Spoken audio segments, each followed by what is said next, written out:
All right, welcome back to another episode of College Football Unabridged. Go ahead and like and subscribe if you haven't already. We're going to hit Tulane today. Obviously, huge year last year. Went 11-3, had a playoff appearance, won the American. Um, but then there was a lot of changes from that. Obviously, John Summerall leaves. He goes to Florida.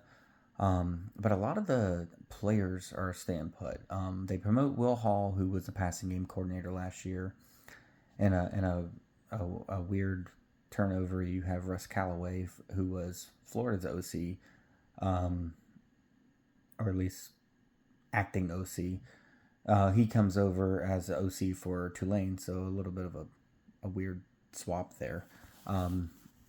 Offense wasn't that great at Florida, but how much of that was Napier? How much of that was Russ Callaway? So this would be a year to see kind of how that goes. Obviously, Retzlaff is no longer there, so they bring in Zeon Chris Gramelian. He is a 6'3", 210 senior quarterback. He comes over from Houston. He was a starter, and then Connor Wigman took over, and he kind of lost his job there. Obviously, they also have in that competition with him is Simonza, Caden Simonza. He comes his second year there. He was there last year. He was kind of the bench warmer last year. He came over from Ball State. So you have some depth there, but this is all going to be predicated on the run game. You have Jamar McClure coming back. He was averaging almost 100 yards a game on the back half of the season. You have Maurice Turner coming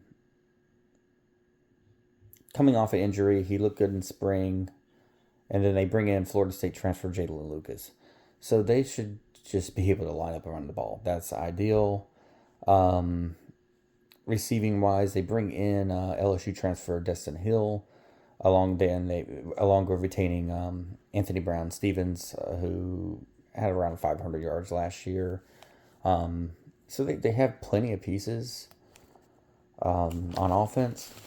So you look for them to I don't know if you're going to say replicate success, but because this is a whole different system as far as it's a new team, so I don't know how much carryover, but they should be fine offensively.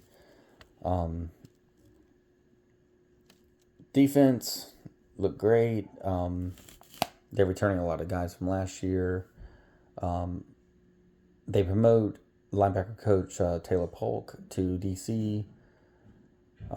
Chris Rogers, who was second in the team with tackles, with 80 tackles, he returns. You have Dixon Ague coming off a knee injury. So he's back. As a matter, and if he's healthy, they look really good at safety. They have. See if I can say this name correctly. Gonna not gonna turn out good. Jack Chiencho. He had 83 tackles last year. Was one of the top American Conference. I was about to mess that up there. He was really he looked really good for them last year. You have Kevin Adams also back, and then they go and bring in a guy named Macho Stevenson.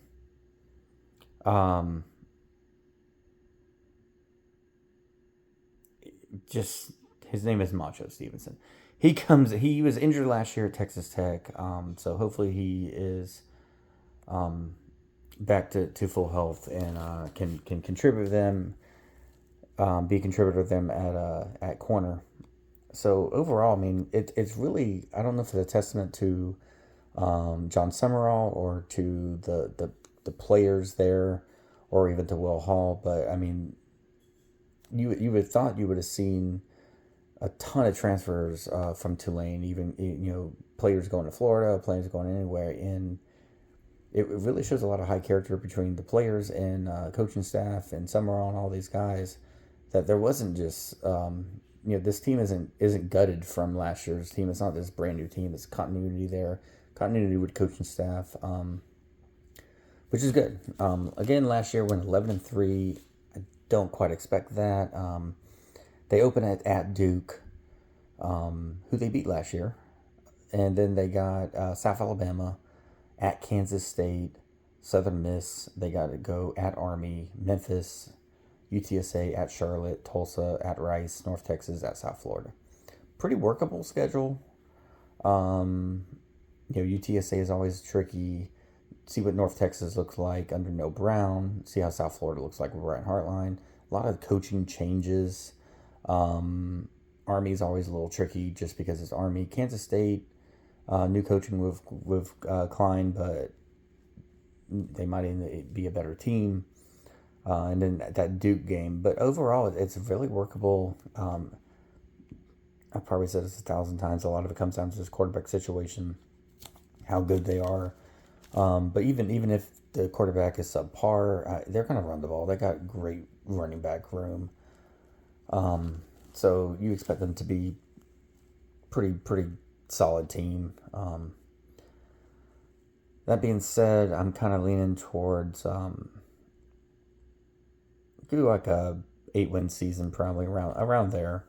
7, 8, 9-win season with potential for more. It just depends on how this new coaching staff is, how these players are, if there's any type of transition, quarterback play, all that.